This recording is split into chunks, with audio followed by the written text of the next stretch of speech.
سختی شروع ہوئی، مارنا شروع ہوئے۔ کس کس انداز میں مارا؟ لوہے کی سلاخیں پہنا کر عرب کی تپتی ہوئی ریت پہ لٹا دیا۔ جب لوہا گرم ہوتا، سلاخیں گرم ہوتی، وہ وجود کو لگتی، پہلے خاموش رہتے، پہلے علامہ ندوی نے لکھا پہلے چپ رہتے، پہلے احد احد نہیں کہتے تھے، پہلے احد احد نہیں کہتے۔ جب تکلیف بڑھ جاتی نا تو پھر زبان سے نکلتا احد احد احد، وہ وحدہ لا شریک ہے، وہ وحدہ لا شریک ہے۔ جب تکلیف بڑھتی پھر امیہ کیا کرتا؟ پھر امیہ حضرت بلال رضی اللہ تعالیٰ عنہ کے گلے میں رسی ڈالتا اور مکے کے اوباش لڑکوں کے ہاتھ میں دیتا۔ مکے کی گلیوں میں کبھی کسی پاگل کو آپ گزرتے دیکھو نا، لڑکے اسے چھیڑ رہے ہوں، آپ کو پتا ہے وہ پاگل ہے، اس نے زیادتی بھی کی ہے، لڑکے چھیڑتے ہوں تو بزرگ اور سیانے لوگ منع کرتے ہیں، کہتے ہیں بدتمیزوں نہ کرو، وہ تو بیچارہ دیوانہ ہے، وہ تو پاگل ہے۔ مکے کی گلیوں میں حضرت بلال جب گلے میں رسی ڈال کے، ذرا دوستوں خیال تو کرو، بٹن کھلا ہو تو ہم بازار میں جانا پسند نہیں کرتے، کپڑے تھوڑے میلے ہوں تو گلی میں نکلتے نہیں۔ بلال تو مہذب آدمی ہے، سنجیدہ آدمی ہے، یہ کیا ہو رہا؟ حضرت بلال کے گلے میں رسی ڈال کے نا جب مکے کی گلیوں میں وہ نوجوان دوڑایا کرتے تھے، حضرت بلال رضی اللہ تعالیٰ عنہ کے قریب سے گزرتے تو گزرنے والے بھی عجیب بات کرتے، کوئی کہتا ذرا اور کلمہ پڑھ، کوئی کہتا بلا اب اپنے خدا کو تجھے بچائے، کوئی کہتا بلال تجھے کیا ضرورت پڑی تھی یہ سارا کچھ کرنے کی۔ ایک آدمی آیا کہنے لگا بلال اگر تیرا رب سچا ہے، تیرے رسول سچے ہیں، پھر تجھے بچاتے کیوں نہیں؟ پھر تجھے بچاتے کیوں نہیں؟ جب تو اتنا مخلص مومن ہے اور اتنا تیرے اندر خلوص پایا جاتا ہے تو وہ آتے کیوں نہیں تیرے دفاع کے لیے؟ وہ تیرے لیے ڈھال کیوں نہیں بنتے؟ حضرت بلال حبشی کا جواب بڑا زبردست تھا۔ جناب بلال کہنے لگے میں مخلص تو ہوں، میرا رب قادر بھی ہے، لیکن فرمایا جب تم جاتے ہو نا بازار میں برتن خریدنے، مٹی کا برتن لینا ہو تو ذرا ٹھوک بجا کے چیک کرتے ہو کچا ہے کہ پکا ہے۔ فرمایا رب رسول بھی ذرا ٹھوک بجا رہے ہیں کچا ہے کہ پکا ہے۔ فرمایا میں دعا کرو میں امتحان میں پورا اتروں، دعا کرو میں امتحان میں پورا اتروں، وہ ذرا مجھے ٹھوک بجا کے چیک کر رہے ہیں، ٹھوک بجا کے۔ حضرت بلال حبشی مارا ستایا تینوں لب دیاں آپ گواچے، سانو اپنی خبر نہ کوئی، ساتھوں پارے ککھ گلیاں دے، سانو آخ دے لوگ شدائی، ننگ نموس دا ساڑ کے چولا، گل پہنے تاج گدائی، آزم اپنا آپ گوایا ہے تاں یار نے چاتی پائی۔ حضرت بلال حبشی اتنی مار اتنی تکلیفیں۔ اچھا حضرت صدیق اکبر گزرے۔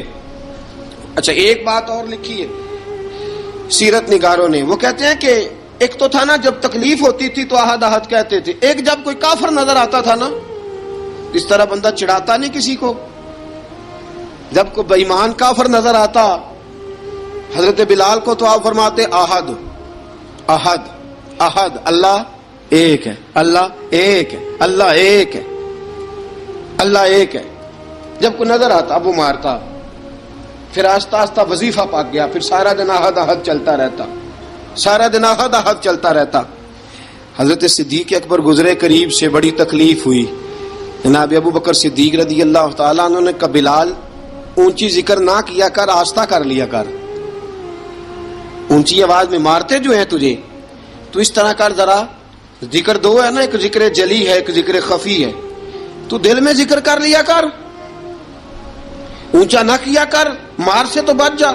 تو بلال نے کہا ٹھیک ہے، آپ نے جو نسخہ دیا اس پہ عمل کروں گا۔ 2 دن حضرت بلال حبشی نے دل میں ذکر کیا، مار ہی نہیں پڑی، مار ہی نہیں پڑی۔ جفا جو عشق میں ہوتی ہے، اقبال کہتا ہے جفا جو عشق میں ہوتی ہے وہ جفا ہی نہیں، ستم نہ ہو تو محبت میں کچھ مزہ ہی نہیں۔ حضرت بلال کو مارنا نہ پڑی، 2 دن مار نہ کھائی تو تیسرے دن امیہ داخل ہوا تو کہنے لگے احد احد احد، اس نے پھر پکڑ لیا درہ، پھر اٹھایا کوڑا، پھر لگا مارنے۔ جناب حضرت بلال حبشی رضی اللہ تعالیٰ عنہ کو مار پڑ رہی ہے، جناب صدیق اکبر گزرے، کہا بلال تجھے منع کیا تھا، تو پھر شروع ہو گیا ہے۔ کہا حضور آہستہ ذکر کرنے میں مزہ ہی نہیں آتا، یہ مجھے مارتے نہیں، کسی کو کیا پتا چلے گا کہ بلال پہ سختیاں ہو رہی ہیں۔ حضرت بلال حبشی اب سیدنا صدیق اکبر فرماتے ہیں کہ رسول پاک گزرے، بلال کو مار پڑ رہی تھی، میرے حبیب پاک کی آنکھوں میں آنسو آ گئے۔ بے خبر ہو جو غلاموں سے وہ آقا کیا ہے، حضور کی آنکھوں میں آنسو، اور حضور نے دعا فرمائی کہ یا اللہ میرے بلال کو نجات دے دے، یا اللہ میرے بلال کو نجات دے دے۔ رسول پاک یہ کہہ کے گزر گئے، ایک کونے میں، حرم شریف کے کونے میں بیٹھ کے رسول پاک رو رہے ہیں۔ جناب صدیق اکبر نے کہا حضور کیا ہوا؟ فرمایا ابو بکر سوچ رہا ہوں خدا اگر مجھے پیسے دے تو میں بلال کو خرید لوں، اگر رب پیسے دے تو خرید لوں، سوچ رہا ہوں۔ جناب ابو بکر صدیق گھر گئے، گھر جا کے حضرت عباس کو بھیجا، کہا امیہ میرا مخالف ہے، مجھ سے وہ بات نہیں کرے گا، آپ جائیے، آپ جا کے کہیے بلال کو بیچ ڈالے۔ حضرت عباس نے جا کے کہا بلال کو بیچ دو۔ کہنے لگا میری قیمت بہت زیادہ ہے، 50 دینار کا میں نے خریدا ہے اور میں منافع لے کے بیچوں گا۔ حضرت عباس نے آ کے جناب صدیق اکبر کو بتایا تو ابو بکر صدیق فرمانے لگے چل مجھے ساتھ ہی لے جا، دیکھ لیتے۔ پہنچے، جب ابو بکر صدیق کو آتے دیکھا نا تو چڑ گیا، کہنے لگا ابو بکر اگر تو بلال کو خریدنا چاہے تو وہ جو تیرے پاس رومی غلام ہے وہ مجھے دینا پڑے گا، 2 لونڈیاں اس کے ساتھ دینی پڑیں گی، اور یہ 50 دینار کا ہے، میں تجھ سے 2000 دینار لوں گا، 50 دینار کا ہے 2000 دینار لوں گا۔ حضرت صدیق اکبر رضی اللہ تعالیٰ عنہ نے فرمایا مجھے منظور ہے، مجھے منظور ہے، منظور ہے مجھے۔ تو ابو بکر صدیق نے وہ تینوں غیر مسلم غلام لیے، 2000 دینار لیے۔ حضرت عباس نے بھی کلمہ نہیں پڑھا تھا، کہنے لگے ابو بکر تو کامیاب تاجر ہے، کیا کرنے لگے ہو؟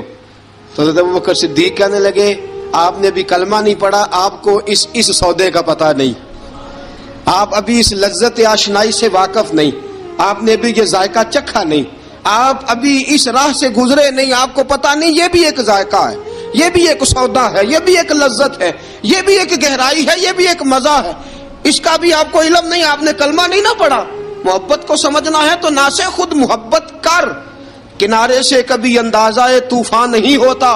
فرمایا ابھی تو راہ گزر میں ہے، کہہ دے مقام سے گزر، ابھی ذرا آگے چلیں گے نا، جب آپ کلمہ پڑھیں گے تو آپ کو پتہ چلے گا۔ حضرت سیدنا بلال حبشی کو لینے کے لیے صدیق اکبر پہنچے، 2000 دینار، 3 غلام پڑھے لکھے سیانے سمجھدار، جب دیے نا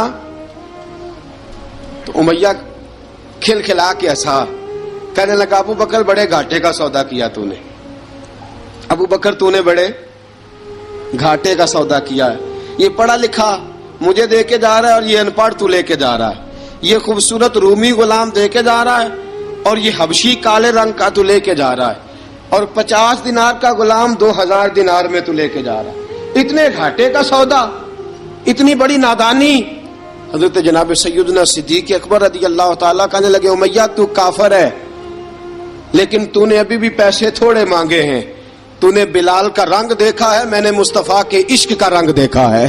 فرمایا تو ابھی اس کے رنگ میں الجھا ہوا ہے اور میں جو اس کے باطن کا حسن ہے وہاں تک پہنچ گیا ہوں۔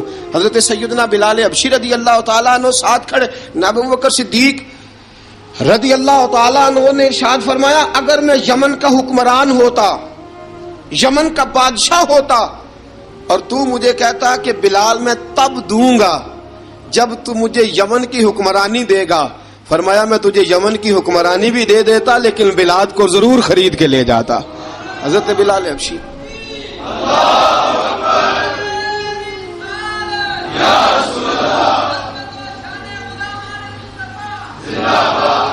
جناب سیدنا بلال حبشی، حضرت سیدنا ابو بکر صدیق فرماتے ہیں جب میں بلال کو لینے گیا تو حال پتہ کیا تھا؟ ادھر دیکھیے گا، فرماتے ہیں کہ ٹانگیں اوپر کر کے نا جس طرح آدمی رکوع میں بیٹھتا ہے اس طرح کر کے نا ٹانگیں، اور سر پھر زمین کو لگا کے اس طرح سجدے میں آپ جاتے ہیں، لیکن بالکل ٹانگوں کے ساتھ سر رکھ کے۔ فرماتے ہیں 4 بھاری چکیاں ریت پہ حضرت بلال تھے، ان کے اوپر چکیاں رکھی ہوئی تھی، اور فرماتے ہیں حضرت بلال تھوڑی تھوڑی حرکت کرتے تھے تو وہ چکیاں جسم کے ساتھ لگتی تھی نا، پارٹ ان کے، فرماتے ہیں زخم بن گئے تھے، خون نکلتا تھا۔ فرماتے ہیں میں نے وہاں سے جا کے حضرت بلال کو نکالا، پیسے دیے، لے کے آیا تو جناب بلال کہنے لگے جلدی جلدی چلو حضور کے پاس، ذرا جلدی جلدی چلو، در مصطفیٰ پہ جلدی کرو. تو جناب سیدنا بلال حبشی